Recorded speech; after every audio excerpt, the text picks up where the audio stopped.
Est-ce qu'il est notre organisateur en chef, François? On y va? Alors, bonjour à tous. Je vous souligne tout de suite la présence parmi nous du ministre de l'Énergie et des Ressources naturelles, M. Jonathan Julien, qui va nous adresser la parole dans quelques minutes, tout de suite après moi. Je souligne également la présence à titre de participant de M. Pierre Arcan, qui est le président du caucus de l'opposition officielle et porte-parole en matière d'énergie. Alors, au nom de tous mes collègues de la Régie, il me fait extrêmement plaisir de vous accueillir ce matin à notre colloque 2021 sur la prise en compte des bénéfices non énergétiques, les BNE, dans la pratique réglementaire. L'organisation de cette activité s'inscrit dans les plans d'action de notre planification stratégique 2020-2025, par laquelle la Régie s'est donné un nouvel énoncé de mission qui consiste d'abord à contribuer à la transition énergétique, c'est la nouvelle partie qu'on a ajoutée, et continuer d'être reconnu pour notre expertise, notre efficience et la qualité de nos décisions. La Régie a choisi deux moyens principaux pour participer à la transition énergétique. Nous voulons animer la réflexion collective des acteurs du secteur autour des grands enjeux énergétiques et nous voulons aussi adapter et actualiser les cadres d'analyse que nous utilisons dans le traitement des dossiers réglementaires. La Régie se propose donc de présenter une fois par année un forum d'échange sur des sujets relatifs à la réglementation de l'énergie au Québec ainsi que la transition énergétique. Avec un peu plus de 360 participants aujourd'hui, je suis très heureux de constater que nous avons rallié un large éventail d'acteurs autour d'une problématique d'intérêt. Les constats qui se dégageront de nos discussions constitueront aussi une matière précieuse afin de compléter notre réflexion sur les meilleures façons de réviser nos cartes d'analyse. Si nous avons réussi à attirer autant de participants, c'est certainement en grande partie grâce à la qualité du programme, avec des présentateurs reconnus pour leur expertise et leur professionnalisme. Dans un premier temps, M. Philippe Donsky va nous présenter un survol de ce qui se fait en matière de prise en compte des BNE en Amérique du Nord et au Québec. Par la suite, les conférenciers partageront avec nous leurs réflexions et leur expérience sur trois thèmes. Premier thème porte sur les différentes perspectives opérationnelles de la prise en compte des BNE au Québec. Notre deuxième panel traitera de la valeur économique à attribuer aux écosystèmes et à un aménagement durable du territoire. Enfin, notre troisième groupe de conférenciers abordera les constats, réflexions et pistes de réforme possibles pour la prise en compte des BNE dans les travaux de la Régie. Je vous signale que Maître Annie Garriépi et Marc Turgeon, qui sont à ma droite pour ceux qui peuvent les voir, tous deux de la Régie vont agir à titre de modérateurs des échanges pour la journée. J'aimerais maintenant vous exposer rapidement le contexte qui a mené au choix du thème que nous abordons aujourd'hui. De fait, la réflexion de la Régie sur les BNE s'est amorcée dans le cadre d'un dossier particulier qui était l'approbation des programmes et des mesures du plan directeur en transition, innovation et efficacité énergétique du Québec 2018-2023 des distributeurs d'énergie.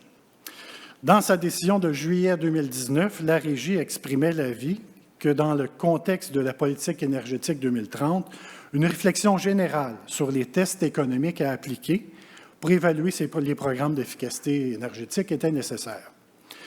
Depuis ce temps, il y a eu des changements importants qui ont été apportés dans la gouvernance des organisations qui sont impliquées dans la transition énergétique et certaines responsabilités ont changé de main.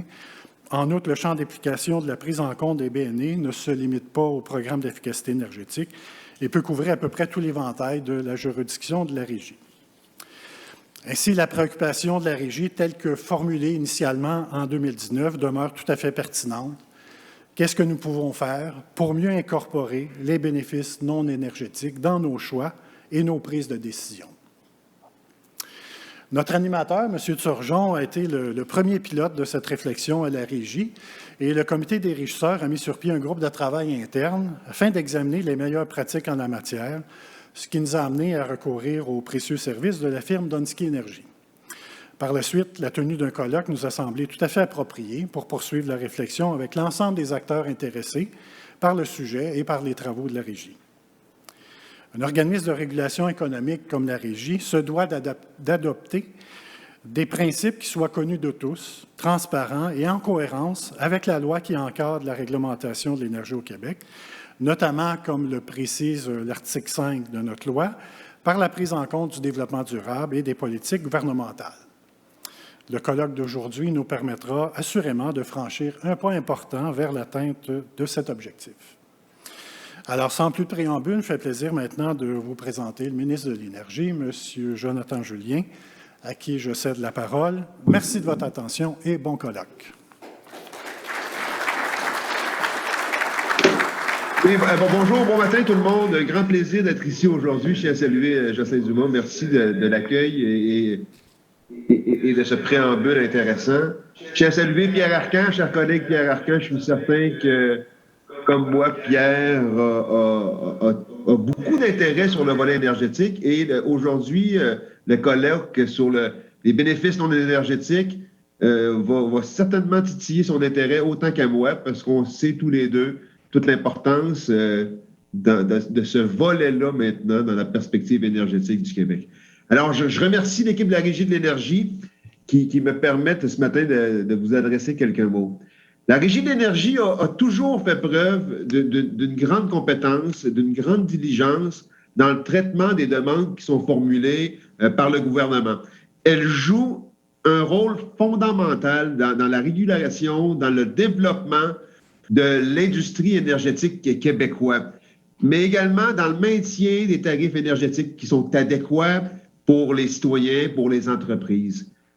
Il va sans dire que la Régie doit également prendre en considération le contexte social, environnemental et économique changeant dans lequel le Québec évolue. Ce contexte inclut notamment tout ce qui est des décisions qui sont prises par nos voisins ici au Canada, aux États-Unis. Alors, c'est un contexte qui est changeant, qui évolue beaucoup et qui évolue de manière accélérée même, je dirais, dans le domaine énergétique et dans le développement durable.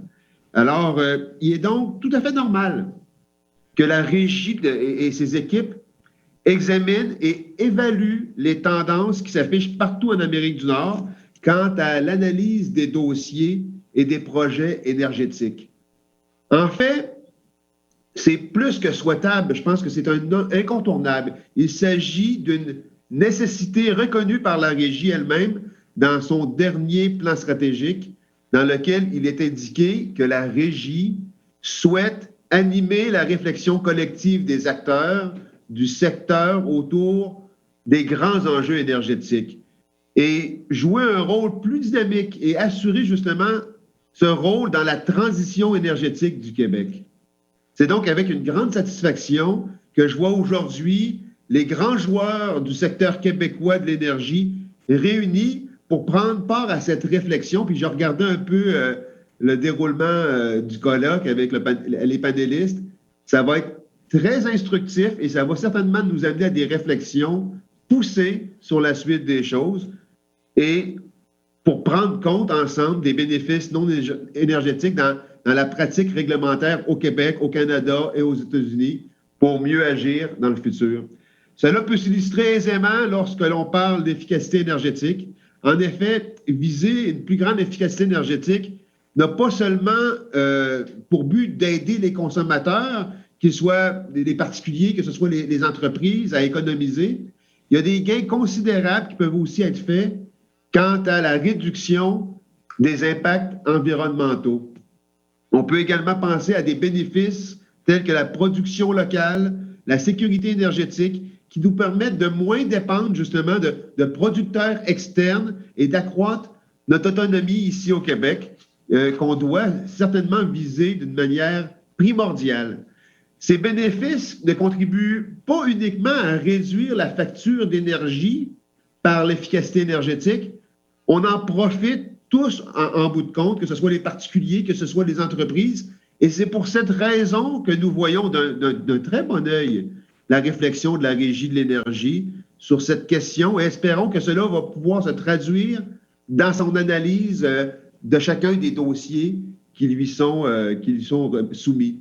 Le rapport de la firme Dunsky, qui ne sera présenté tout à l'heure, alimentera certainement d'une manière constructive cette réflexion. D'une façon plus large, je dirais cependant que les bénéfices non énergétiques sont une des manifestations de la complexité du secteur énergétique en termes de gouvernance.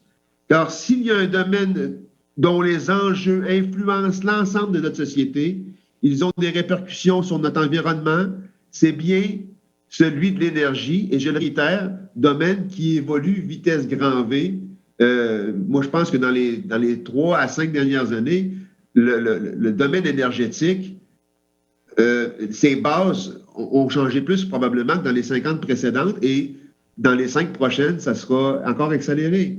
Alors, notre gouvernement a certainement parmi ceux qui ont le mieux compris ces enjeux-là. C'est pourquoi nous avons placé la politique énergétique au cœur de nos actions dans la lutte contre les changements climatiques.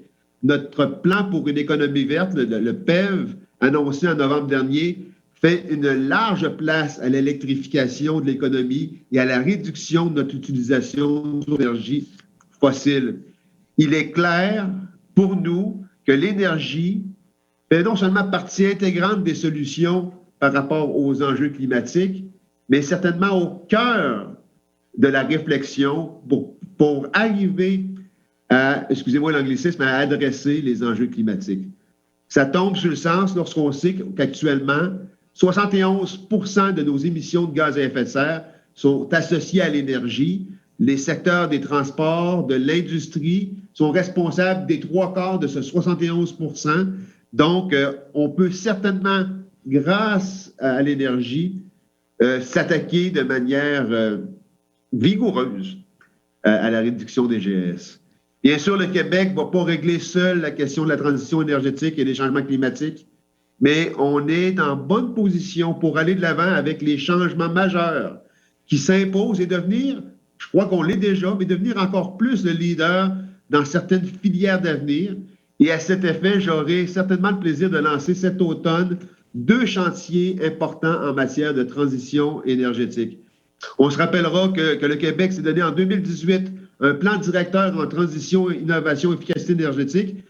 Celui-ci sera mis à jour pour tenir compte du contexte mondial qui évolue rapidement, comme je le mentionnais précédemment. Il devra apporter une réponse structurée aux enjeux des changements climatiques en étroite complémentarité avec le plan pour une économie verte, le PEV. Les citoyens, les entreprises seront invités à repenser leur choix de consommation, par exemple en priorisant l'efficacité énergétique, mais aussi en s'intéressant à la sobriété énergétique qui vise justement à diminuer la consommation énergétique sans nécessairement se priver. L'efficacité énergétique permet de réduire, oui, les coûts énergétiques, mais permet également la compétitivité de nos entreprises par l'adoption de procédés industriels moins énergivores et moins polluants et moins coûteux par le fait même. L'efficacité énergétique permet de réduire les émissions de gaz à effet de serre et les coûts liés à la consommation énergétique également. Donc, on peut gagner sur les 2 volets. Il faut arrêter de penser que ces 2 volets-là sont en opposition. Nous misons aussi sur l'intensification de l'électrification des transports. Vous le voyez bien dans nos annonces et des bâtiments. On mise sur le développement de filières stratégiques, de nouvelles filières stratégiques d'énergie renouvelable, par exemple l'hydrogène vert et la bioénergie. On va déposer un plan audacieux à cet égard-là là, cet automne. Donc, je crois que ces filières-là sont des filières d'avenir qui vont nous permettre d'atteindre nos objectifs par rapport à nos ambitions. Alors, vous comprenez que je suis particulièrement intéressé par les réflexions qui sont menées par la Régie de l'énergie sur l'efficacité énergétique et sur les bénéfices non énergétiques.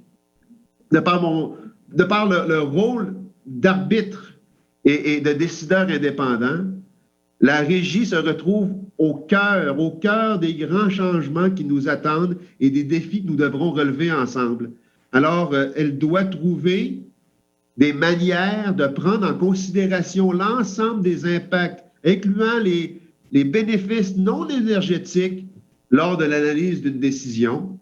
Les choix qui sont faits aujourd'hui concernant les bénéfices non énergétiques sont, et vous le savez tous, sont déterminants dans la réalisation de plusieurs politiques gouvernementales qui sont au cœur des préoccupations de notre société. C'est donc dans cette optique que je salue la tenue de ce colloque, que je félicite les organisateurs et que je vais suivre avec grande attention les discussions qui auront lieu aujourd'hui et les changements qui, je l'espère, pas je l'espère, j'en suis certain, les changements qui en découleront. Alors, merci à tous pour votre implication et je vous souhaite un extraordinaire colloque.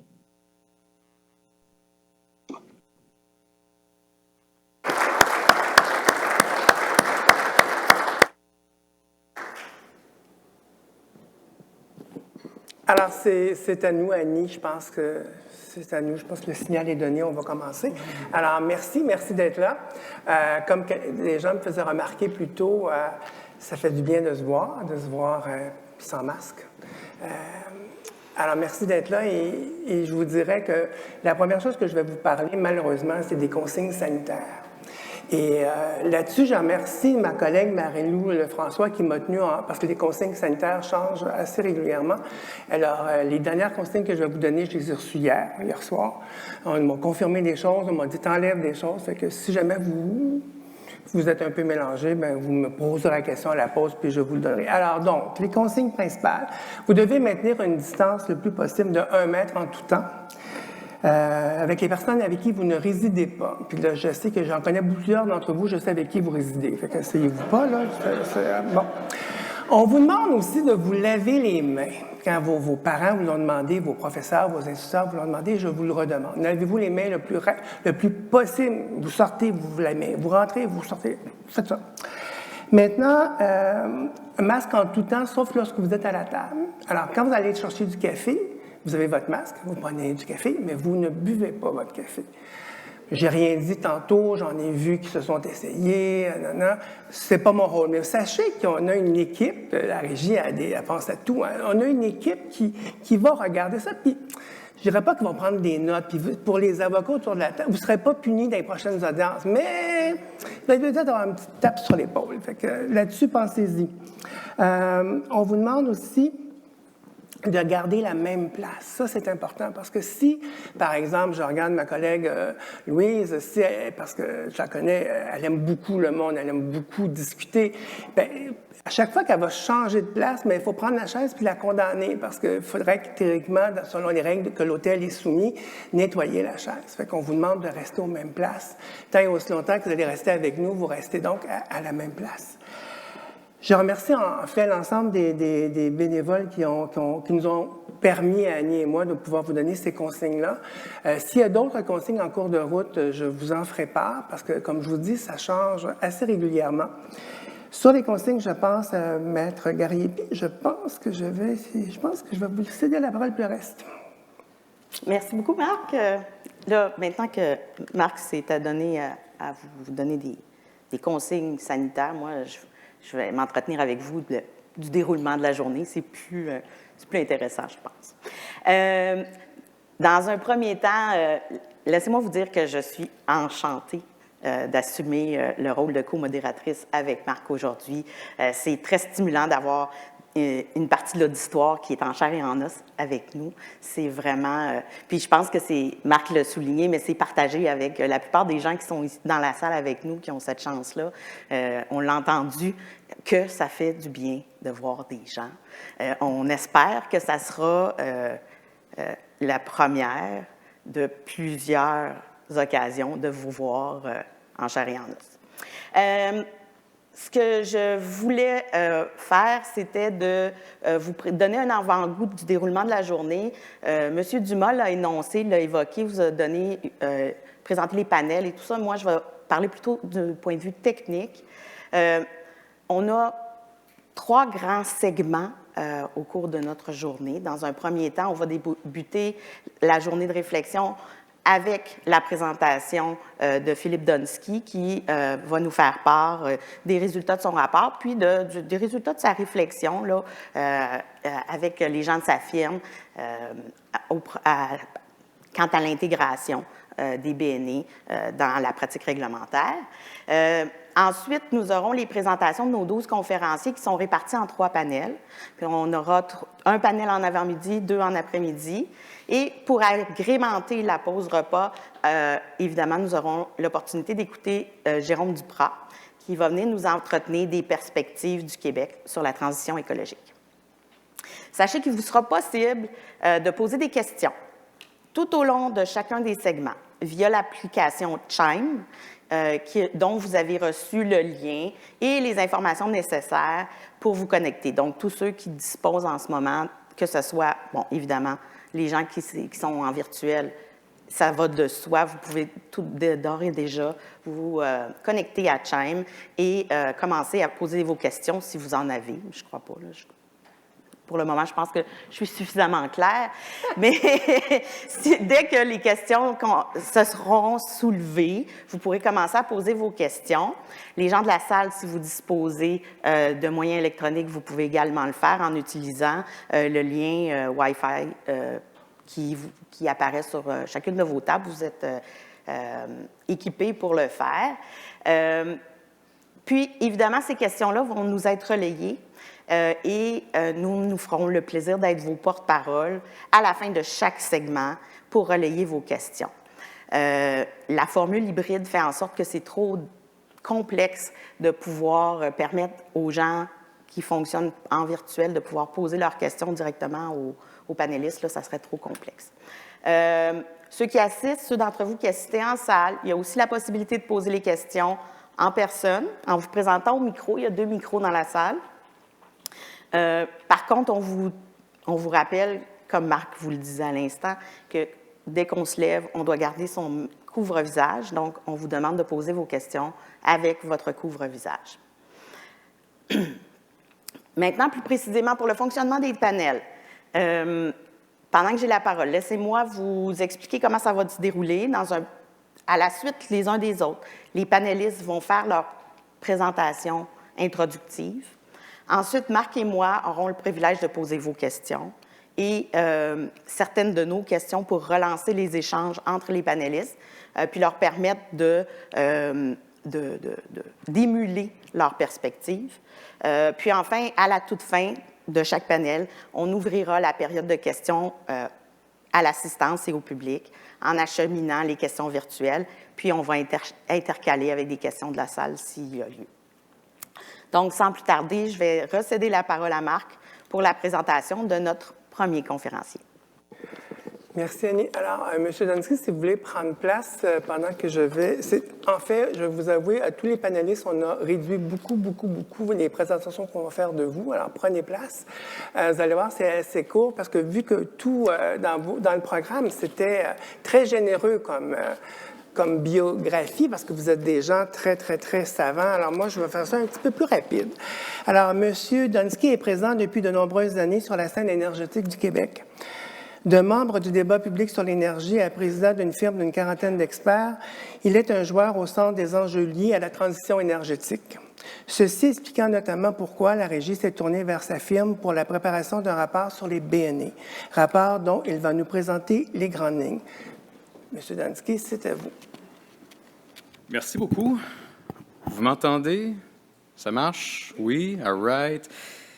Je vous avoue, là, je suis très nerveux.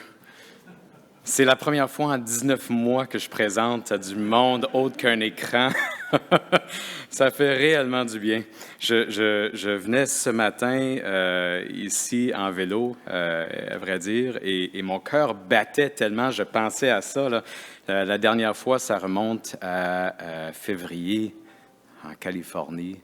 Et là, j'ai à nouveau des visages des humains. Merci d'être là. Là, j'essaie de faire quelque chose. Évidemment, parce que c'est la première fois en 19 mois que je fais une présentation live, j'ai voulu m'acheter un autre challenge de plus. C'est également la première fois que je vais essayer l'exercice d'un petit sondage si je réussis à le faire fonctionner. Et je ne réussis pas à le faire fonctionner. Bon, c'était... bon, je ne sais pas ce qui se passe là, mais OK. On va essayer comme ça. Alors, je recommence. Merci beaucoup d'être là en personne. Merci beaucoup à tous ceux qui sont là sur les écrans. Très heureux d'être ici aujourd'hui. Merci vraiment. Je ne dis pas les remerciements là, de façon automatique, mais je le dis très sincèrement à la Régie de l'énergie d'avoir pensé organiser ce que j'appelle une journée de réflexion, ce que je vois à tout le moins comme étant une journée de réflexion sur un enjeu qui est, pour moi, extrêmement important depuis des années qu'on travaille là-dessus, mais qui est important pour une raison bien simple, et le ministre l'a tellement bien dit. Depuis quelques années, le monde de l'énergie a changé plus que dans les 50 dernières années. En tout cas, le contexte énergétique a changé plus que depuis les dernières 50 ans. Et ça veut dire aussi que pour les institutions qui existent depuis plus de 50 ans, et c'est le cas de la Régie de l'énergie, je le dis, je sais, je me rappelle en 1996 quand on a créé la Régie, mais la Régie avait un antécédent, la Régie du gaz naturel, et ça remonte encore, et ça remonte jusqu'aux années 30, en fait. Donc, la construction d'infrastructures, de la réglementation de l'énergie au Québec a été créée il y a 80 ans, et mon Dieu, les choses ont changé.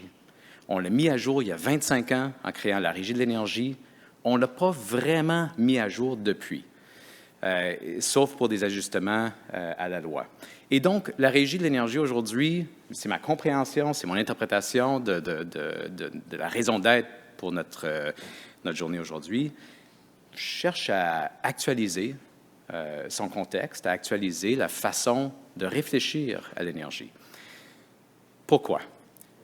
On le sait, l'énergie a toujours occupé une place unique au sein des économies modernes, et c'est encore plus le cas du Québec. Tout le monde connaît l'histoire du Québec, je n'ai pas besoin de raconter.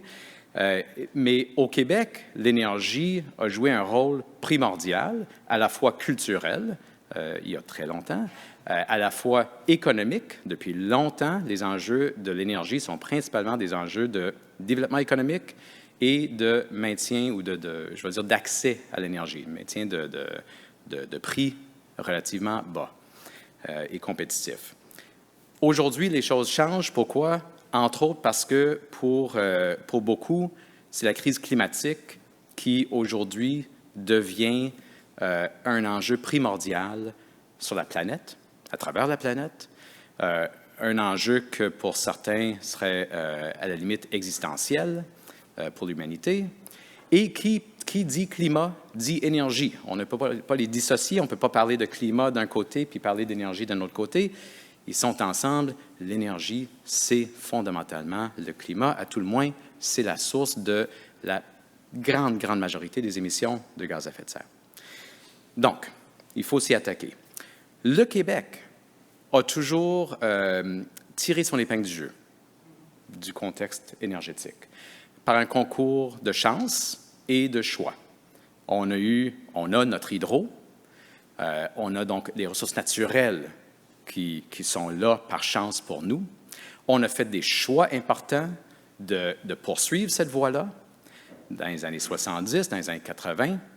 On a fait des choix importants dans les années 80-90 d'utiliser les surplus hydroélectriques pour substituer une bonne partie du chauffage résidentiel par l'électricité. C'était un grand pas en avant côté climatique. On a fait des choix importants dans les dernières années en créant et en maintenant le SPED, par exemple. Donc, une série de chances, une combinaison de chances et de choix nous mettent dans une position avantageuse. Mais encore là, comme dit Monsieur le ministre, le contexte change, ça change vite, ça accélère et on ne peut pas rester, en anglais on dit « we can't sit on our laurels », on ne peut pas se fier simplement à nos succès du passé, il faut aller de l'avant. Il y a un an, la Régie nous a donc mandaté pour examiner comment, au Québec, on pourrait tenir compte des bénéfices non énergétiques. Donc, je vais y arriver tantôt.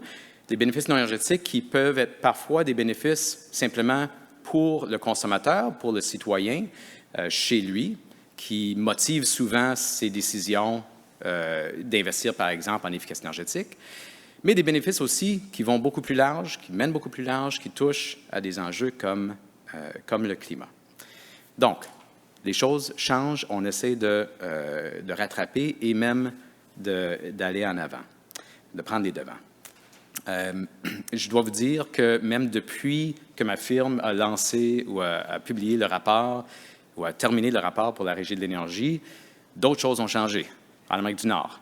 Il y a des États qui ont adopté de nouvelles approches en réglementation et en traitement de bénéfices non énergétiques. De plus en plus d'États et de provinces tiennent compte, intègrent carrément les bénéfices non énergétiques à leur cadre décisionnel, à leur cadre réglementaire. Il y en a qui sont ajoutés dans les quelques mois à peine depuis que le rapport a été publié. Donc, les choses bougent très vite. Je vais y revenir, je vais utiliser les slides, je vais arriver à ma présentation. Juste une dernière chose. Moi, quand j'étais jeune, là, j'ai fêté mes 50 ans cette année. Ça vous met, vous pouvez faire le calcul rapide. Là, quand j'étais jeune, mon héros en hockey, c'était Wayne Gretzky, comme à peu près tout le monde là, de mon âge à l'époque. Et Wayne Gretzky, à un moment donné, un peu plus tard dans sa carrière, il a dit quelque chose que j'avais beaucoup apprécié. Il a dit « Je patine pas vers la rondelle. Je patine vers où la rondelle s'en va. » Je pense que ça résume bien la raison d'être de la journée de réflexion aujourd'hui. Je pense que ça résume bien l'importance de changement à nos cadres réglementaires parce que, ultimement, il faut dorénavant qu'on patine vers là où la rondelle s'en va et non pas là où elle a toujours été. Alors, ça, c'est pour dire que je commence ma présentation. Pour ceux qui ne connaissent pas ma firme, j'ai juste 2 minutes très rapidement. Là, on est une firme montréalaise. On a des bureaux à Toronto, à Vancouver et du staff ailleurs. Ça fait 17 ans qu'on existe comme firme, une quarantaine de professionnels dévoués à notre mission. Et notre mission est très simple, c'est d'aider nos clients à accélérer la transition énergétique. Voilà, c'est tout ce qu'on fait. On le fait dans le secteur des bâtiments, dans les énergies et dans la mobilité. Et on le fait pour une clientèle qui est essentiellement les gouvernements, les distributeurs d'énergie et les autres acteurs de partout en Amérique du Nord, toutes les provinces du Canada, peut-être la moitié des États américains. Donc, de temps en temps, des régies de l'énergie, la Régie du Québec, la Régie de l'Ontario, la Régie de la Californie. C'est un grand plaisir de discuter avec les régisseurs et de réfléchir également à la réglementation. Donc, on m'a demandé de venir parler de bénéfices non énergétiques. Et pour ça, avant même de commencer, j'arrête pas de le dire ça, hein, avant de commencer, moi, je vais vous poser des questions. Et c'est là où je fais mon petit effort. On va voir si ça marche. Si ça ne marche pas, ce n'est pas la fin du monde, mais il faut tenter des chances parfois. On va faire un petit sondage rapide et je vais demander à tout le monde, ici en salle et sur vos écrans, d'aller sur le site menti.com. Très, très simple. Un nom un peu pitoyable en français. On ne cherche pas à encourager le mensonge dans un sondage. Menti, qui vient, je crois, du latin. Donc, menti.com, et vous voyez bien le code qu'on est censé utiliser, le 2561-3609.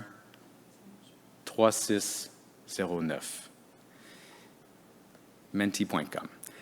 Rapidement, parce que je ne veux pas faire ça pendant 10 minutes pour apercevoir que ça ne marche pas, est-ce que ça marche? Est-ce que les gens réussissent à rentrer? Oui, je vois des pouces. OK, excellent. Alors, là, c'est moi qui vais essayer de changer et de faire ça. OK, on va voir si ça marche. Bon, alors, quelques questions très rapides. Première question. Avez-vous déjà investi dans l'isolation ou l'étanchéisation de votre maison? Et je veux que vous compreniez la question de façon très large. Ça peut être, vous avez décidé d'acheter une nouvelle maison, puis vous avez tenu compte de l'efficacité énergétique de la maison. Ça peut être un projet de réno chez vous, puis vous avez pris le temps ou pris l'opportunité pour isoler vos toits. Ça peut être autre chose. On va attendre un peu. Et en passant, on m'a prévenu qu'il y a des petits délais pour les gens sur l'écran. Donc, pour les gens ici en salle, on va attendre un petit peu plus que ce qu'on aurait fait autrement. OK. Donc, à date, on a à peu près 2/3 qui ont déjà investi. Donc, félicitations tout d'abord. C'est important d'investir dans l'isolation et l'étanchéisation de nos maisons, oui. On attend encore.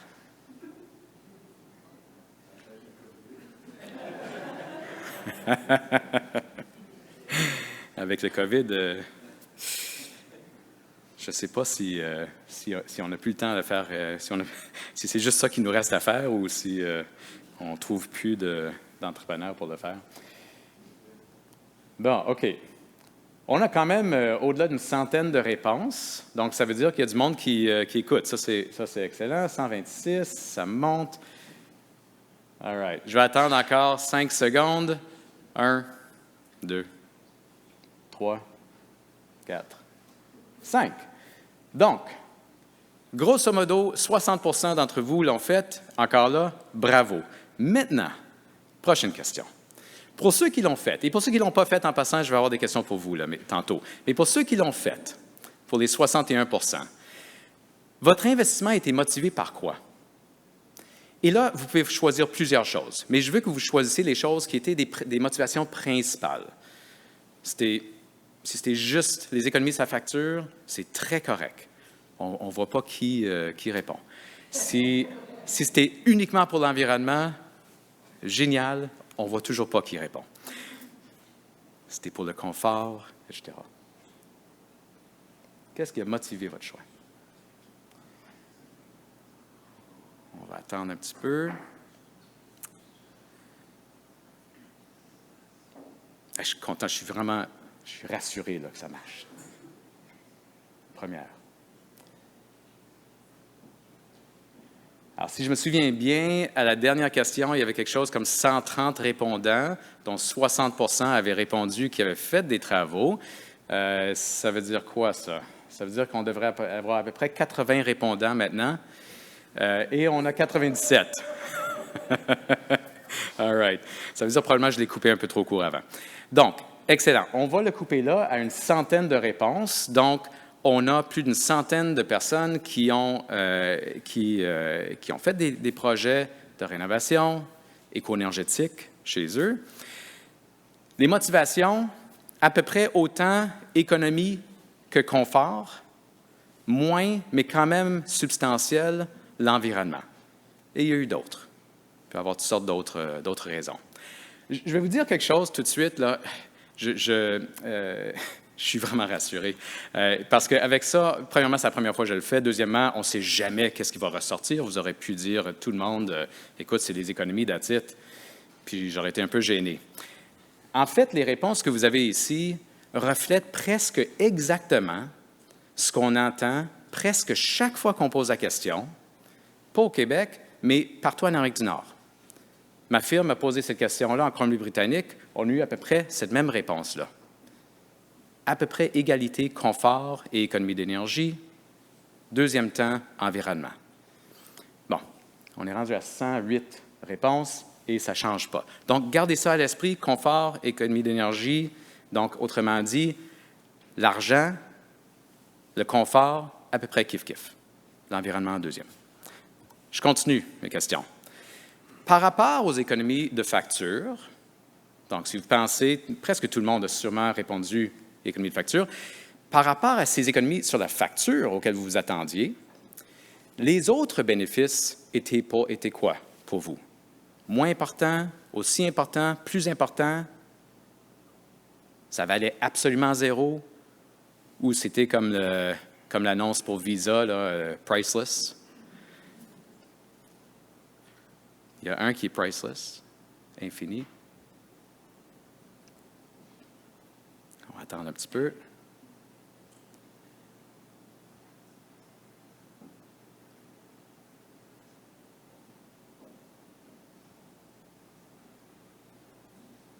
Ça monte. On va attendre à ce qu'on ait une centaine de réponses. On va voir ce qu'on a.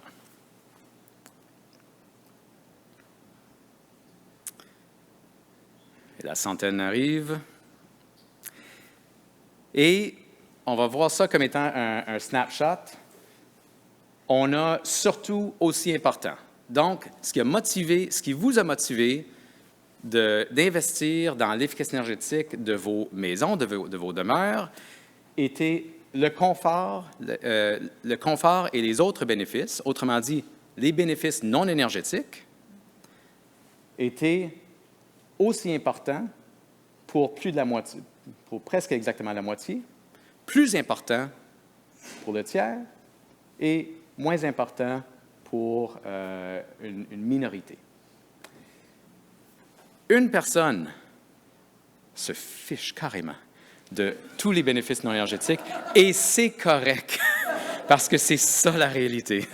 Et pour 2 personnes, il n'y a pas de limite. Alors, gardez ça à l'esprit, c'est très important. Parce que vous venez de faire l'exercice de comprendre l'importance relative des bénéfices non énergétiques pour les consommateurs. C'est très important, on va y revenir. Là, je vais passer à autre chose. Je vais passer au changement climatique. Pour vous, le changement climatique est quoi?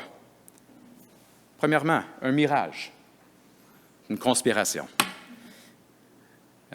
J'ai hâte de voir si quelqu'un va répondre à ça. Ça peut être important, ça peut être très préoccupant, ça peut être vu comme étant un défi existentiel, ça peut être un enjeu parmi tant d'autres. Existentiel, ça veut dire qui remet en question notre survie à nous-mêmes.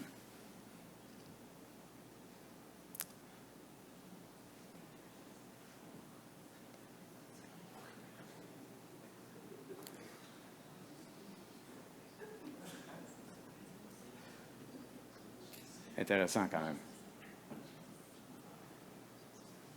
Là, ça s'applique à tout le monde. Je vais attendre quelques secondes de plus. Rendu à 120.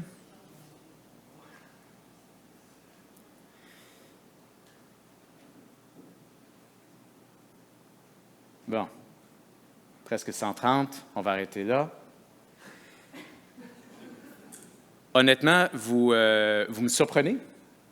Je ne m'attendais pas à ça. Pour les 130 personnes qui ont répondu, la majorité trouve que le changement climatique est un défi existentiel, c'est-à-dire qui remet en question notre survie même. Pour 42 %, très préoccupant. Donc, 93 %, c'est un enjeu très préoccupant ou existentiel. Une personne, et je soupçonne qu'il y a un lien avec la réponse précédente, un mirage. Je suis content que ce soit une ici. Si on aurait été au Texas ou en Floride, ça aurait été peut-être différent. OK. Donc, ça, c'est important. Maintenant, la question qui tue, si c'est si important, vous êtes prêts à payer quoi? Et là, c'est une question qui est très difficile, là, j'avoue. Mais pour vous, évitez... Oups. Ah, j'ai déjà des réponses. OK, donc le monde sont passés aux réponses. Éviter 1 tonne de CO2 d'ici 2030 devrait valoir environ quoi? Ça veut dire, on devrait être prêt à payer jusqu'à quoi? Ça ne veut pas dire qu'on veut le payer, mais s'il fallait, là, on devrait être prêt à aller jusqu'où? Le 0 à 20 $, c'est le prix du SPED historique. Aujourd'hui, on est rendu à quelque chose comme une vingtaine de dollars, là, 22, 23. 29, merci, Pierre-Olivier. Je peux toujours compter sur Pierre-Olivier. Le 25 à 100, on va dire, c'est à peu près le prix court terme, si on veut court terme, là, dans les 5 prochaines années, quelque chose comme ça. 100 à 200, c'est le prix qui est projeté. Et là, il y a 2 choses qu'il faut garder à l'esprit. Le gouvernement fédéral qui a annoncé, on verra après les élections, on verra donc dans une semaine et quelques, mais si les libéraux demeurent le gouvernement, on devrait avoir officiellement un prix du carbone au Canada qui monte à 170 $ d'ici 2030. Pas au Québec. Au Québec, on a le SPED. Si je me fie à une belle présentation justement que Pierre-Olivier avait faite il y a quelques mois, le SPED, on devrait atteindre le prix plafond assez rapidement et ça devrait monter à quelque chose comme 150 quelques. À peu près ça? Oui. All right. Bon. Alors, on a une réponse, 123 personnes, et ce qu'on voit, encore là, vous me surprenez, là, une prépondérance pour, non pas le prix aujourd'hui, non pas le prix prévu, mais le coût social.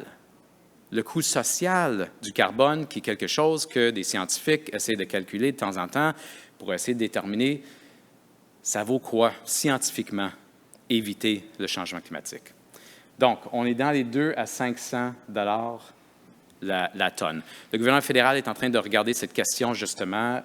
Ils ont sorti une plage initiale de, je pense, c'est à peu près 140 à 440 $. Et après l'élection,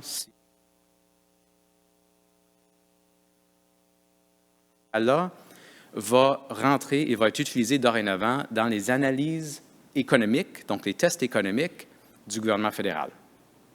Le test du coût social, ou le coût social. Donc, merci, vous avez joué à mon jeu, j'apprécie énormément. J'apprécie aussi que la technologie a permis à tout ça de fonctionner. Et je reviens ici, et voilà. Alors, merci beaucoup. Là, je vais parler un petit peu des BNE. Et avant de commencer à parler des BNE, je vais parler de la Régie de l'énergie, ou en fait, de la réglementation. Parce que la réglementation mène large, on le sait tous, et touche à plusieurs volets de l'énergie, autant du côté de l'offre que du côté de la demande. Je vais juste donner quelques grands blocs qui, je pense, sont pertinents pour la réflexion sur les BNE. Du côté de l'offre, la Régie de l'énergie doit approuver des investissements majeurs, doit évaluer leur pertinence et les approuver ou pas, doit regarder les critères pour des appels d'offres, s'assurer que les appels d'offres vont donner lieu à des résultats convenables pour tous, doivent également, d'ailleurs, approuver les résultats d'appels d'offres d'approvisionnement. La Régie doit évidemment juger de la pertinence du revenu requis pour les distributeurs d'énergie, ainsi que le rendement qu'ils devraient avoir. D'autres enjeux, par exemple les conditions de service ou encore des dossiers particuliers, par exemple si Hydro demande un budget pour investir dans les infrastructures de recharge. Côté tarifaire, évidemment, la Régie approuve les tarifs, autant les niveaux que la structure. Et finalement, la Régie approuve les plans globaux en efficacité énergétique ou en gestion axée sur la demande. Choisissez l'acronyme que vous préférez. Bref, les programmes d'efficacité énergétique, la Régie approuve. Alors, aujourd'hui, je vais me concentrer sur la dernière boîte, mais on va revenir à la fin là, pour regarder les autres. Pensons efficacité énergétique ou programme global d'efficacité énergétique. Il y a 2 enjeux qu'on va vouloir regarder ici. Le premier, c'est s'assurer que nos tests soient équilibrés, que quand on regarde les coûts, on regarde les bénéfices, qu'il n'y a pas de biais inhérent là-dedans. Deuxièmement, qu'on est aligné avec les politiques gouvernementales, quelque chose qui n'était pas requis avant, qui est aujourd'hui requis dans la loi sur la Régie de l'énergie. Donc, on va commencer avec l'équilibre. Pour ceux qui le savent, je suis désolé de vous dire des choses que vous savez déjà. Pour ceux qui ne le savent pas, au Québec, on utilise un test économique pour déterminer essentiellement quel programme, ou si un programme est, je simplifie, est bon ou pas bon. Est-ce qu'il devrait être approuvé ou pas approuvé? Ce n'est pas un test absolu, mais c'est le test principal qui est utilisé pour juger de la pertinence de la chose. Ça s'appelle le TCTR, c'est le test du coût total en ressources. Le TCTR fait quoi? Mesure les bénéfices et les coûts. Du côté des coûts, c'est important, je le dis parce que c'est surprenant à quel point c'est méconnu. Du côté des coûts, on regarde l'ensemble des coûts. C'est pour ça que ça s'appelle le coût total. Donc, on regarde les coûts. Si on pense à un programme d'efficacité énergétique, le distributeur d'énergie va offrir, disons, un rabais de 50$ à l'achat de quelque chose. On a le 50$ là. Mais le participant, lui, il ajoute un autre 50$. On ajoute l'autre 50$ dans notre test de rentabilité. On regarde le coût total. Distributeur et participant. Du côté des bénéfices, on regarde le coût évité, ce qu'on appelle le coût évité, donc le bénéfice pour le distributeur. Maintenant, ce serait injuste de suggérer qu'on ne pense pas aux participants parce que les coûts évités pour le distributeur, c'est des coûts évités, donc l'énergie qu'il n'a pas besoin d'acheter, la puissance qu'il n'a pas besoin d'acheter ou de construire.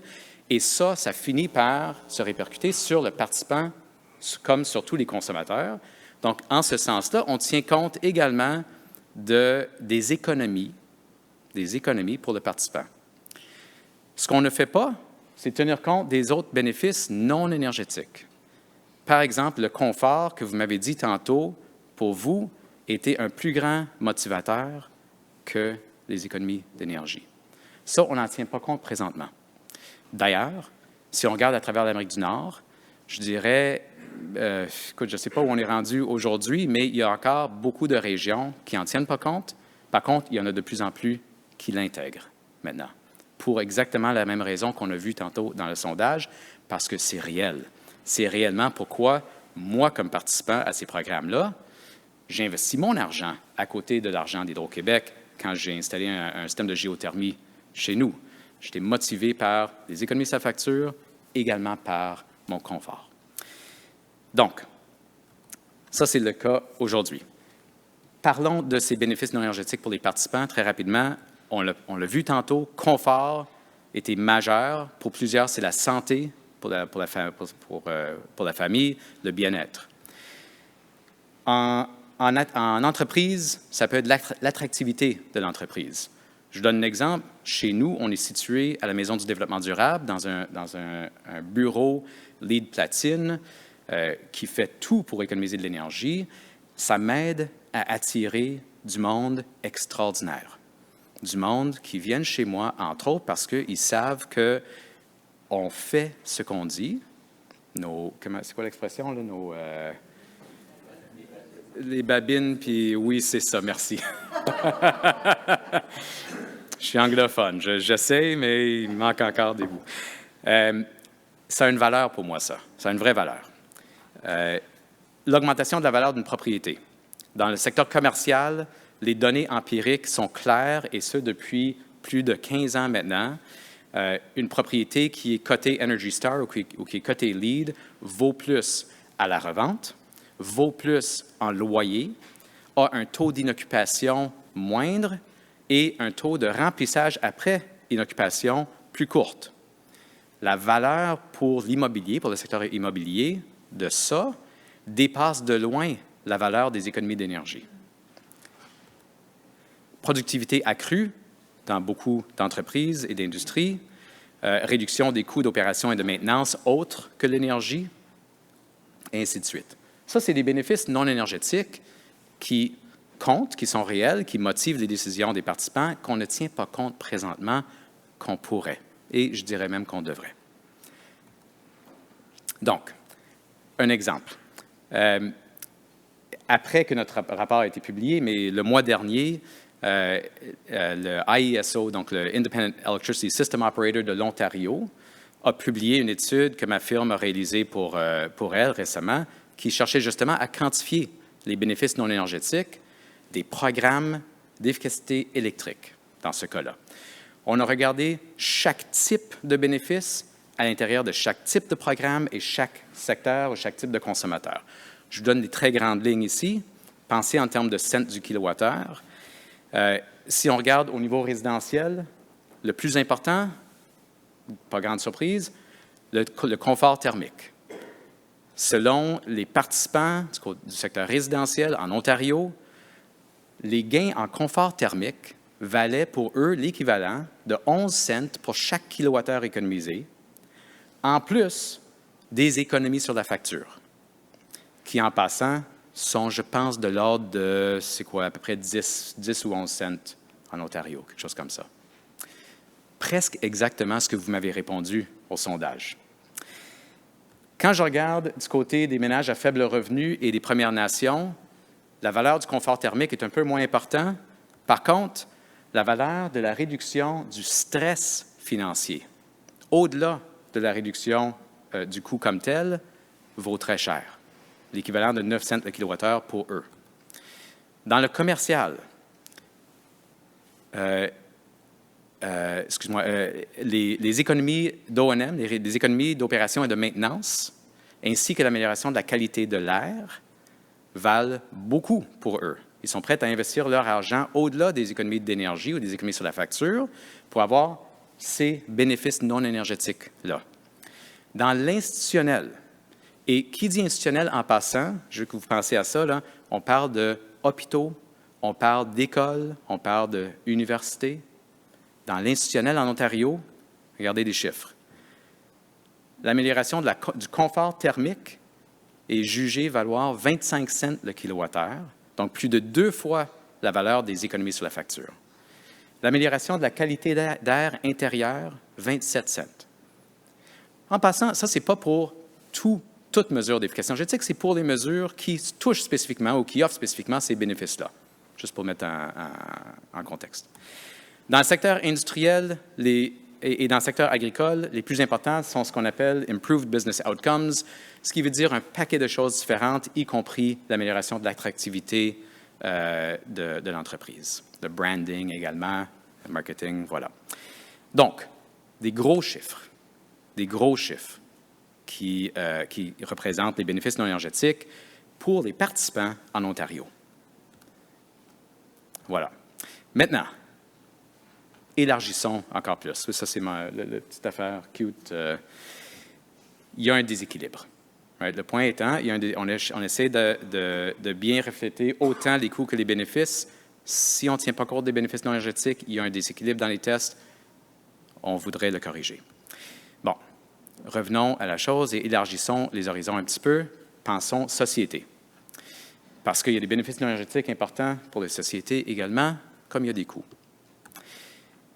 Quels sont ces bénéfices non énergétiques-là? Bien, on en a parlé déjà ce matin. En premier lieu, réduction des gaz à effet de serre et la réduction des risques liés au changement climatique. C'est ce qu'on appelle un bénéfice non énergétique ou un bénéfice autre que sur la facture d'énergie. On en tient compte un peu au Québec. Je vais y revenir tantôt. Il y a d'autres bénéfices sociétaux, la santé publique, l'équité, dépendant de ce dont on parle. Parfois oui, parfois non. La qualité de l'eau et de l'air, le développement économique peut être très important, la sécurité énergétique et d'autres.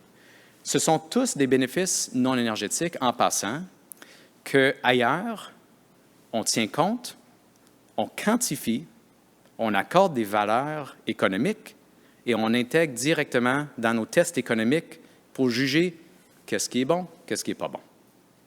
Ça se fait ailleurs depuis longtemps. C'est quelque chose qu'on peut considérer faire ici. J'ai mentionné tantôt que les GES, en particulier au Québec, on en tient déjà compte dans une certaine mesure, parce qu'on a le SPED. Donc, dans nos prévisions de coût-évité, on peut tenir compte de la valeur du SPED, qui, moi, j'ai dit, est plus ou moins dans les débuts de vingtaine. Pierre-Olivier m'a corrigé tantôt. Tu m'as dit? 29. Merci. Alors, 29, c'est le prix actuel. Il y a plusieurs façons de tenir compte des GES dans nos tests économiques. Est-ce que c'est 29? Est-ce que c'est 150, le prix projeté? Est-ce que c'est 300 $, coût marginal projeté pour l'atteinte des cibles à long terme? Est-ce que c'est un coût carbone qui pourrait monter jusqu'à 440 selon le gouvernement fédéral? Quelle valeur? Il ne suffit pas simplement de dire on en tient compte, il suffit de voir c'est quoi la valeur. Si je vous ai bien entendu tantôt, pour vous, à tout le moins, la valeur est assez élevée, je vais dire, dans les à peu près 300 $ la tonne. Je ne sais pas si c'est ça qu'on utilise présentement. Mais c'est la question qu'il faut se poser pour être sûr que nos tests soient équilibrés.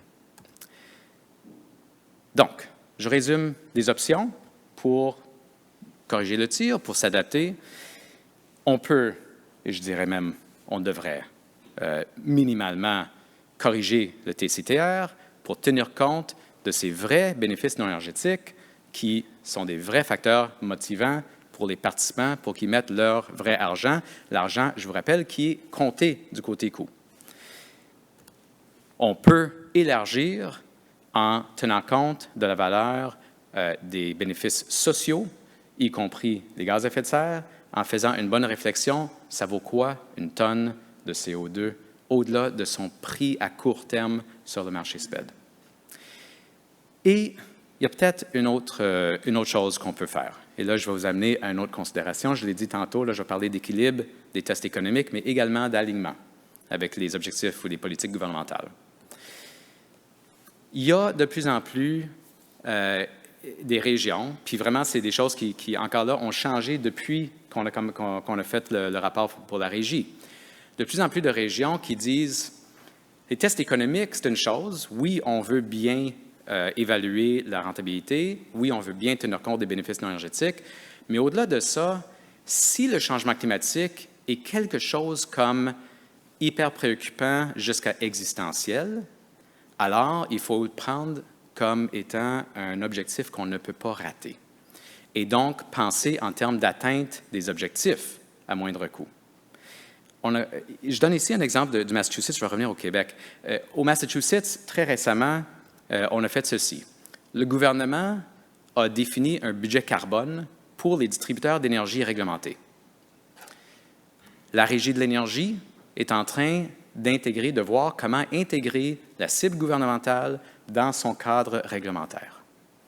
Ma firme est en train de travailler avec les joueurs là-bas pour essayer de définir un cadre réglementaire qui peut pas simplement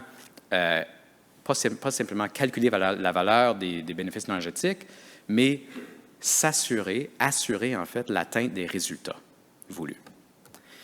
Les distributeurs seront responsables pour l'atteinte des cibles et les discussions sont en cours sur tout ça.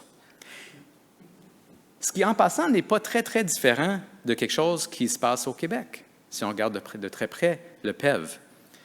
Parce que dans le PEV, le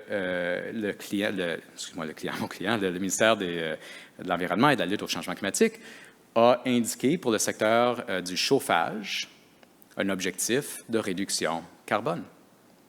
Et Hydro-Québec et Énergir se sont mis ensemble et vont sûrement déposer une demande à la Régie de l'énergie pour voir comment on atteint des cibles. Donc, cette façon de réfléchir est possible, elle commence. Je donne l'exemple du Massachusetts, mais ça se fait de plus en plus. Le Colorado vient juste d'adopter quelque chose. Le Minnesota est en train de le faire également. La Colombie-Britannique également. Donc, j'ajoute une troisième bout de solution, on va dire, qui est raisonnée en atteinte d'objectifs à moindre coût. Donc, la question serait, distributeur, dites-moi comment vous allez atteindre les objectifs. Moi, comme régie, je vais regarder, voir si vous le faites au moindre coût pour les consommateurs. C'est une autre façon de raisonner.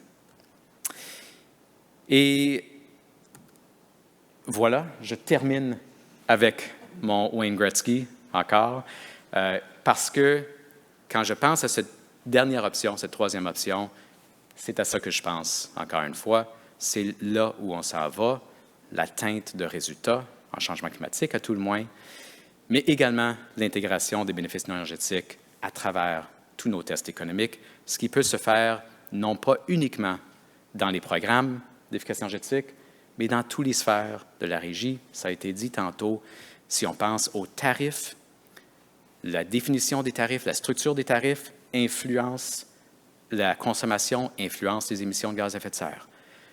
Il y a toutes sortes d'enjeux particuliers qui touchent au climat ou à d'autres enjeux.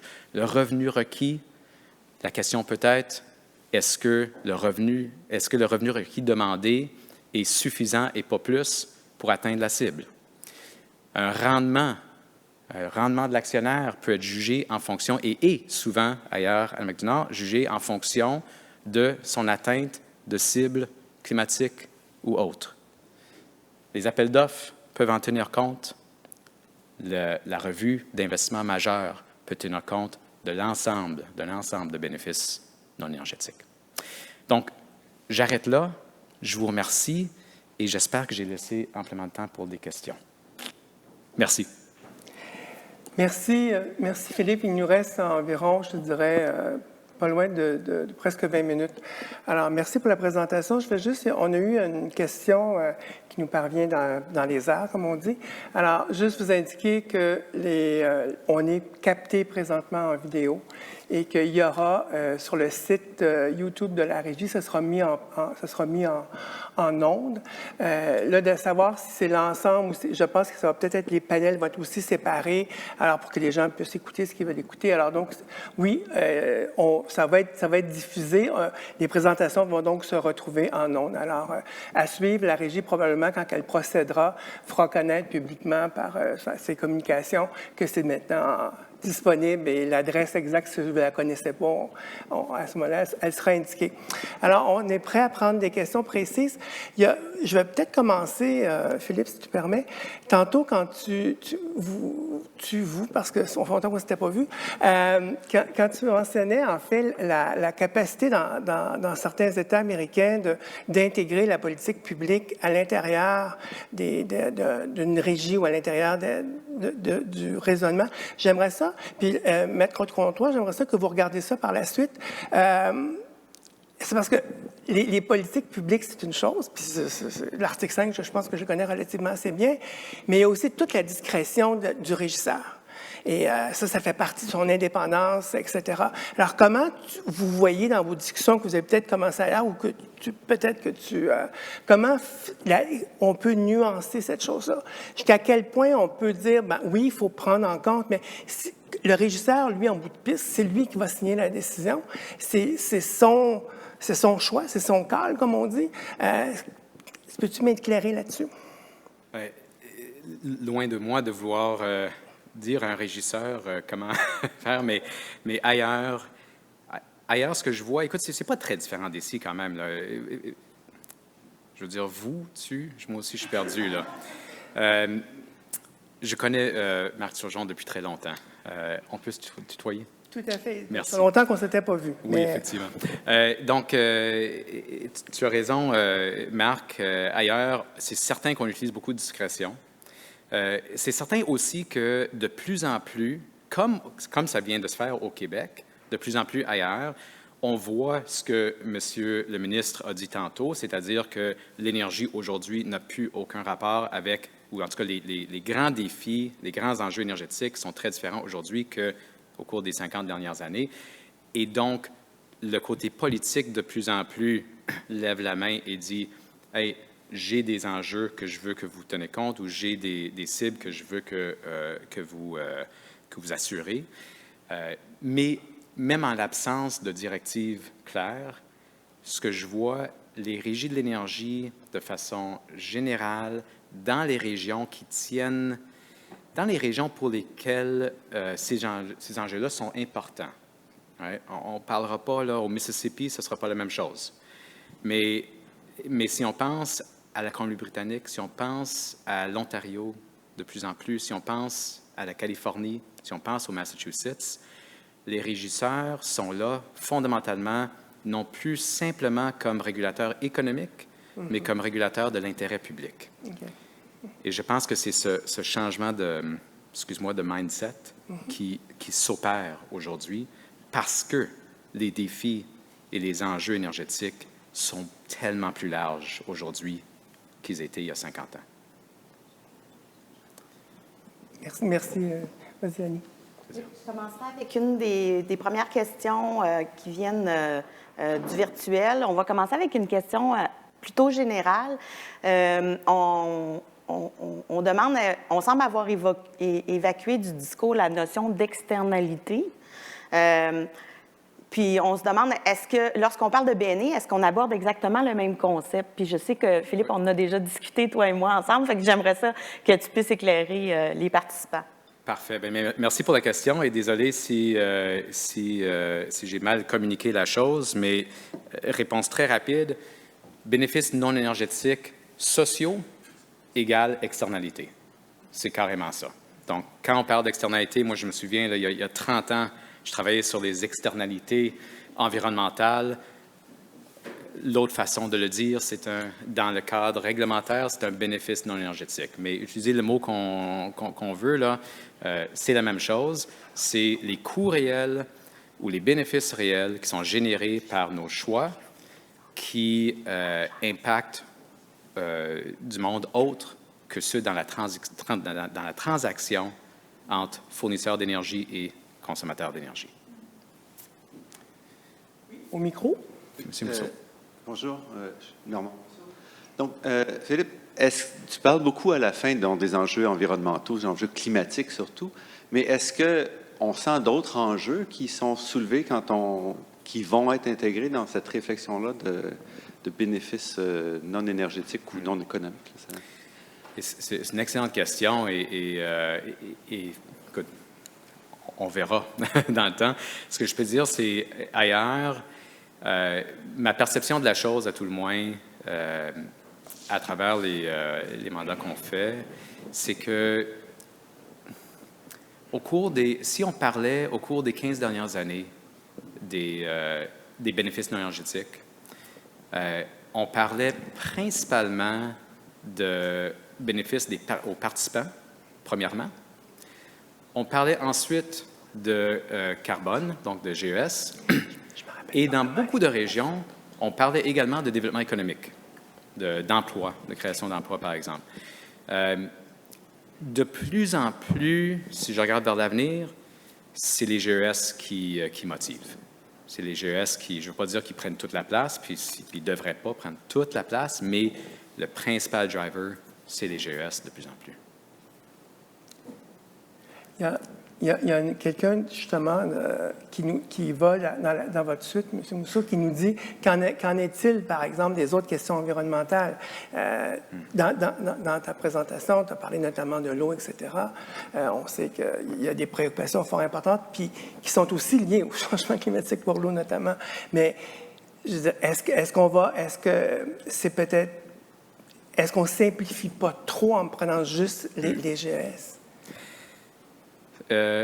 Sûrement, on simplifie, en tout cas. Ça, c'est certain. Et la question ensuite, c'est d'essayer de trouver l'équilibre entre vouloir être exhaustif et ne pas perdre ne pas passer 10 ans à essayer d'étudier chaque détail. Moi, ce que je dirais, c'est dans beaucoup de régions, là où on peut, lorsqu'on parle de régions qui sont assez populeux, si je peux dire comme ça, qui ont assez d'argent et de temps pour le faire, ils vont investiguer autant que possible chaque bénéfice non énergétique et attribuer une valeur à chaque bénéfice non énergétique en autant que soit peu. Il y a des bénéfices non énergétiques, par contre, qui sont à la fois compliqués, peut-être parfois très spécifiques à un projet. Si on pense à, je ne sais pas, là, un projet éolien, il peut y avoir des enjeux environnementaux spécifiques à ce projet-là, où, honnêtement, ça ne vaut pas la peine de lancer de grandes études pour essayer de quantifier la valeur de, je ne sais pas, d'une partie d'un champ qui est consacré à un tour éolien. Je donne cet exemple-là. Mais ça n'empêche pas qu'on puisse en tenir compte de façon qualitative.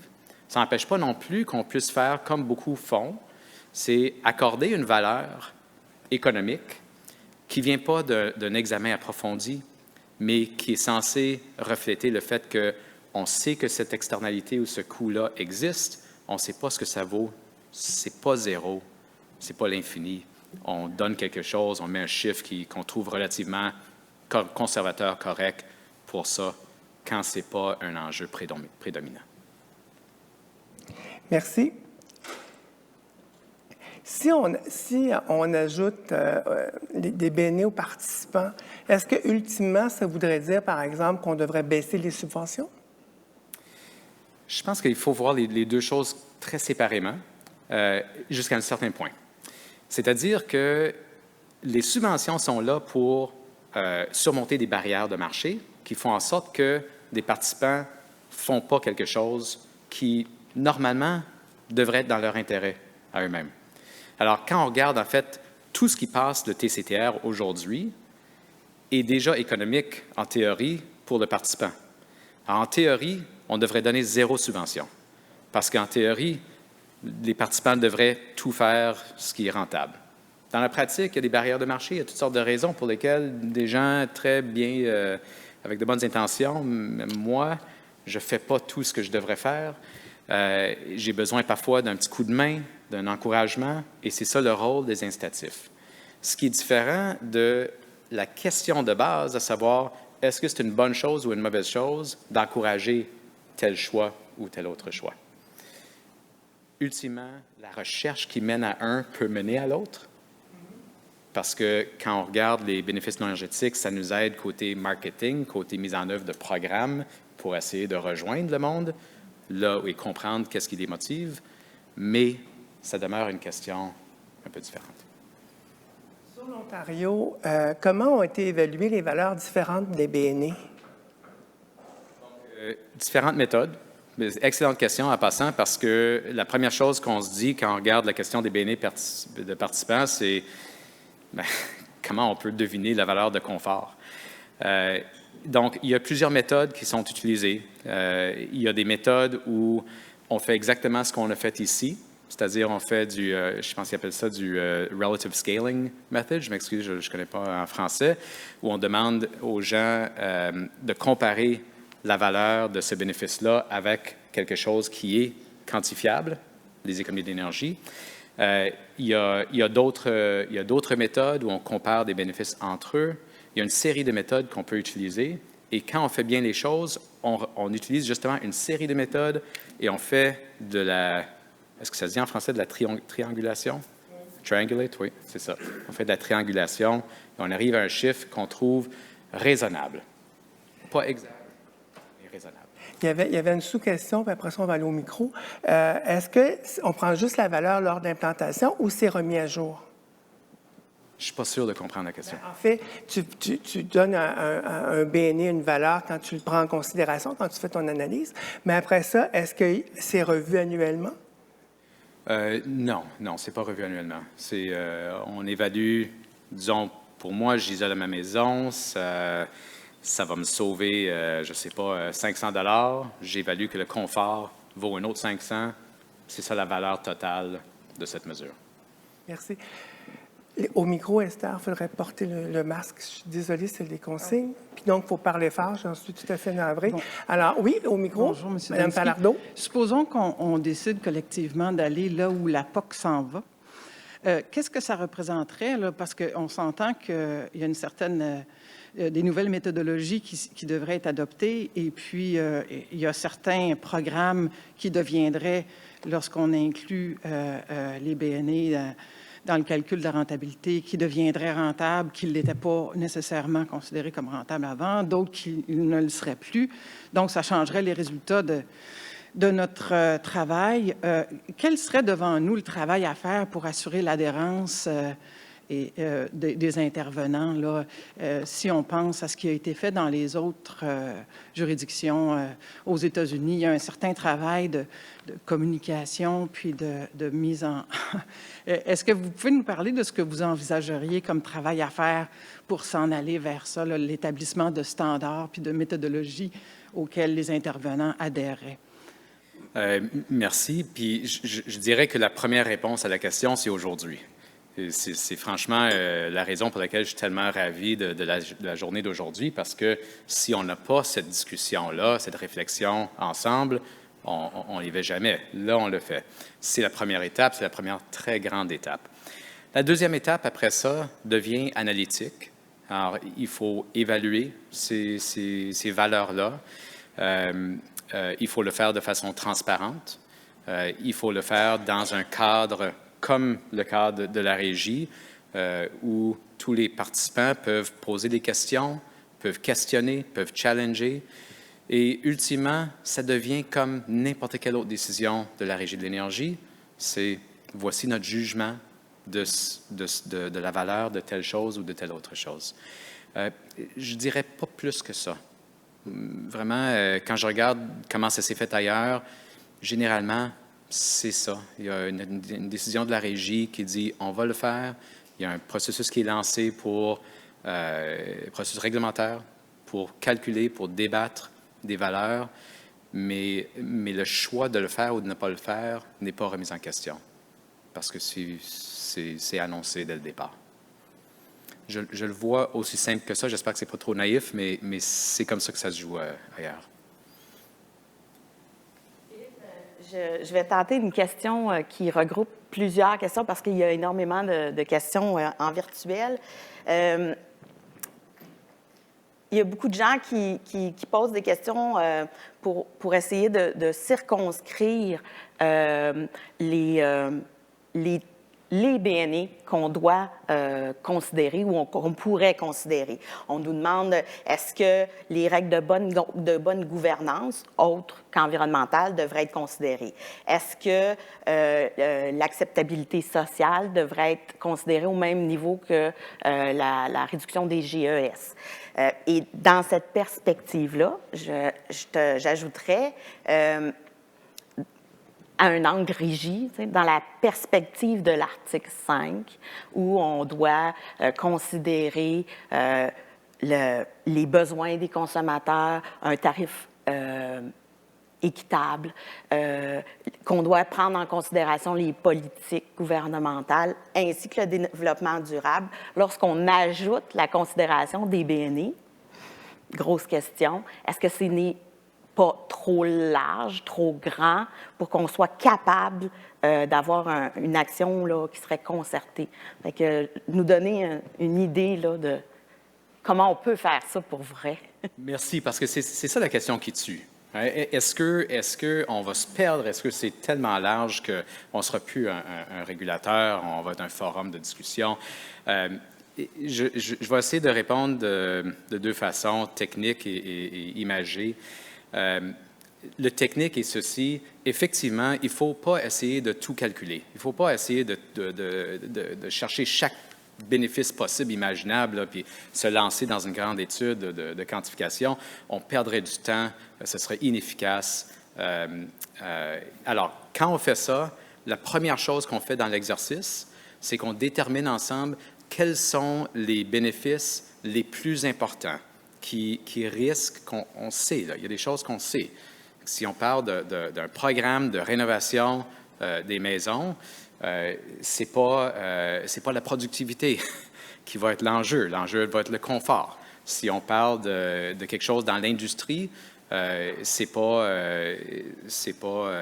ça dépend, c'est quoi la mesure, mais chaque mesure, chaque type de programme va avoir un certain nombre de bénéfices énergétiques qu'on peut dire, ça, c'est prioritaire. Donc, on fait l'exercice de priorisation dans un premier temps pour ne pas perdre notre temps. Une fois qu'on a fait l'exercice de priorisation, là, oui, il faut investir du temps, un peu de temps, pour trouver une valeur qu'on détermine comme étant raisonnable. Ce qui m'amène à la partie de la réponse qui est un peu plus imagée. Il y a 30 ans, je me souviendrai toujours, là, j'ai assisté à une présentation d'un type qui s'appelait Richard Coworth, qui était le président de la Régie de l'énergie du Vermont à l'époque. Je pense qu'on remonte à quelque chose comme 93. Et il avait fait une présentation que j'ai adorée parce qu'il a parlé dans sa présentation de la mathématique de l'autruche. Il a expliqué, il a dit, c'est quoi la mathématique de l'autruche? Il a expliqué la chose.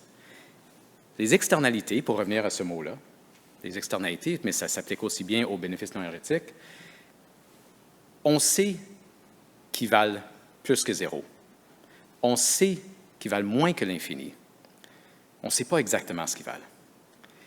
Et donc, par facilité, on choisit zéro. Et zéro, c'est la seule réponse qu'on sait pertinemment bien n'est pas la bonne.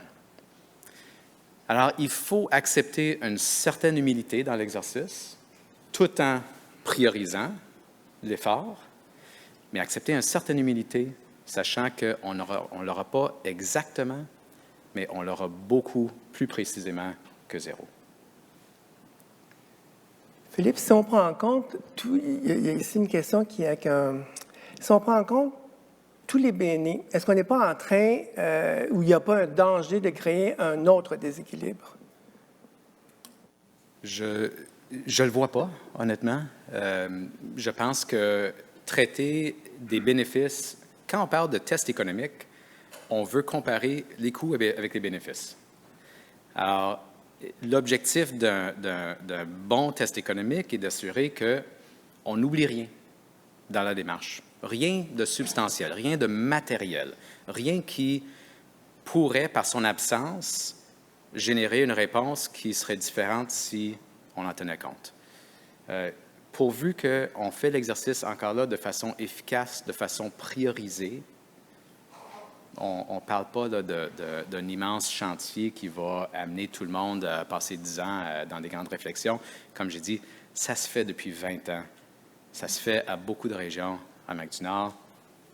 Ça avance bien, les choses continuent à se faire, mais on prend des décisions avec un peu plus d'informations. Merci. Micro. J'aimerais savoir, dans votre expérience auprès de d'autres organismes de réglementation, quels ont été les principaux freins ou accélérateurs pour la mise en place de ça? Et puis, comme la transition énergétique s'accélère, est-ce que le contexte modifie ces choses-là? Donc, les principaux freins, c'est un peu les mêmes qu'on discute présentement. C'est on est habitué à une réglementation économique où tout est chiffré et facilement. Et là, on amène un certain inconfort. On augmente un petit peu le niveau d'incertitude et ça fait peur. Donc, c'est certain que ça, c'est normalement le principal frein. Et encore là, la réponse à ça, c'est de bien faire les choses et de prioriser. Mais pour la deuxième question, j'apprécie énormément, on est en transition accélérée présentement. Est-ce que ces solutions-là qui sont pratiquées depuis 15-20 ans maintenant sont les bonnes pour l'avenir? Je pense que c'est une question fondamentale. Je crois, j'y réfléchis en travaillant sur le rapport avec mon équipe et en réfléchissant aujourd'hui. Je pense qu'on est dans l'additif ici. C'est-à-dire essayer de tenir compte, si on n'est pas continué à faire des tests économiques, et je pense qu'on n'a pas le choix là, que de faire des tests économiques pour décider coût-bénéfice, coût-bénéfice, coût-bénéfice, si on n'est pas continué dans cette voie-là, ce qui est la bonne voie, je pense, il faut améliorer nos tests pour qu'ils reflètent le plus possible l'ensemble des coûts et l'ensemble des bénéfices. Alors, je ne remettrai pas ça en question. J'irai peut-être une étape plus loin en regardant la question des résultats et en se donnant des objectifs de résultats pour les enjeux les plus importants. Et dans ce cas-là, lorsqu'on parle spécifiquement d'objectifs gouvernementaux qui sont bien chiffrés, bien clairs. Et là, je parle surtout GES. Là, je pense qu'on peut aller une étape de plus, mais c'est en bâtissant dessus.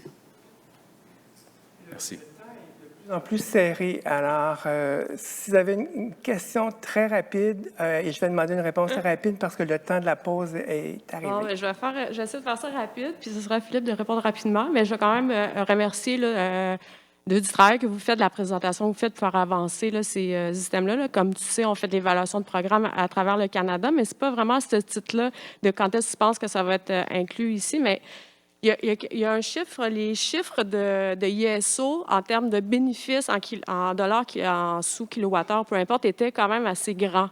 Si on parlait de 26-27 sous, c'était essentiellement, je me rappelle bien dans ton tableau, des bénéfices pour les participants et pas tellement des bénéfices sociaux. Je pense que tout le monde serait d'accord pour dire que les bénéfices sociaux peuvent être inclus parce que c'est des coûts sociaux, peut-être les utilités qui peuvent dépenser plus pour les programmes. Mais quand on regarde seulement les bénéfices aux participants, les conforts, c'est des chiffres qui me surprennent. Et ces participants-là, donc la question est, c'est quoi ton feeling par rapport aux bénéfices des participants? Est-ce qu'ils s'attendent à ce que la société investisse davantage pour qu'eux aient ce bénéfice de confort-là ou les participants sont prêts à dépenser plus pour ce confort-là, sachant que pour l'instant, ce n'est pas vraiment ce qui se passe? Genre, cette perspective-là entre, dans le fond, bénéfices sociaux et participants versus ce que la société ou les payeurs, les consommateurs doivent payer au niveau des bénéfices société participants. Tu vois un peu où je veux aller? Merci. Je vais essayer d'y répondre assez rapidement. C'est une grande question. Donc, première chose, juste rappeler que les chiffres qu'on a vus là, ça s'applique à certaines mesures. Je donnais là les chiffres les plus gros pour certaines mesures, donc pas pour un programme dans son ensemble. Deuxièmement, il ne faut pas confondre la valeur qu'ils attribuent à un bon programme d'efficacité énergétique. Il n'y a aucun programme qui devrait être approuvé s'il gaspille de l'argent.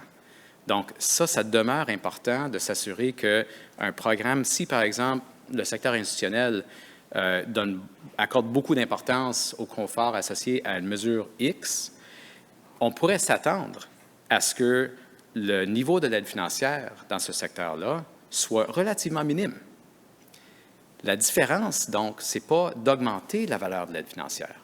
La différence, c'est de permettre à cette mesure d'être intégrée au programme, avec, idéalement, une aide financière relativement limitée, parce qu'on sait que cette mesure-là vaut beaucoup pour le participant. Alors, c'est comme ça qu'on concilie ces enjeux-là. Ça fait malheureusement ou heureusement le tour, Philippe. Merci beaucoup.